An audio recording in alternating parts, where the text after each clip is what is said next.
magnetic separation, froth flotation and leaching. Let's first learn in detail about the method of hydraulic washing, which is based on the difference in the gravities of the ore and the gangue particles.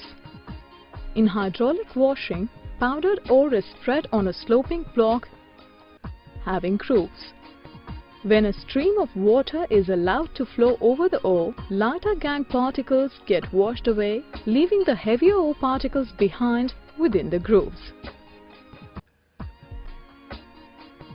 In magnetic separation, powdered ore is passed over a conveyor belt running over two rollers, one out of which is magnetic.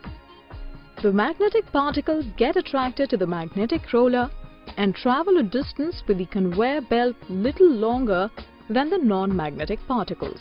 Therefore, the non-magnetic particles drop down first, forming a heap, whereas the magnetic particles drop down a little later, forming a separate heap. The next method used for concentration of ore is the froth flotation method, which is based on the difference in the wetting properties of the ore and the gangue particles. The froth flotation method is used